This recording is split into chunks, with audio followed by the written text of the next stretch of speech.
he like flew me out to Kansas City, and he gave me 2 horns that he was working on, and he asked for my feedback, which was really cool. It was very like, here, we're here.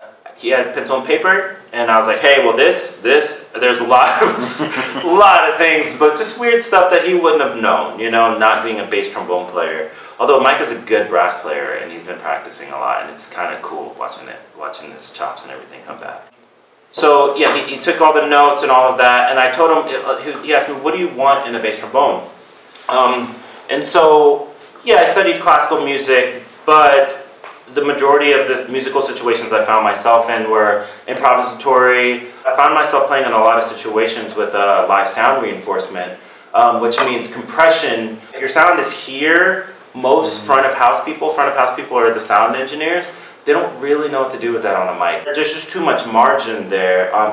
That sound works very well in an orchestral hall because it's a very acoustic sound. There's a nice big standing wave. But if you notice the sound that I had today, it's very direct.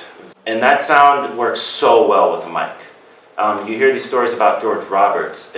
Everyone thought that he wasn't playing that loud, but then they would go and hear back on the tape, he was the loudest thing there. And that's because he had a certain type of core to the sound. So I told him, I was like, hey, I don't blend with a combo section. There's a certain register that the low mids, I would just get knocked out by the drum, especially the ride cymbal actually has like a low standing weight hum, especially the ones, the flat rides. And so I'm having to work really hard, so I need something with an overtone profile that will be able to cut through a rhythm section. When I'm on stage, I want to be able to play into a mic and have a really direct, clear sound.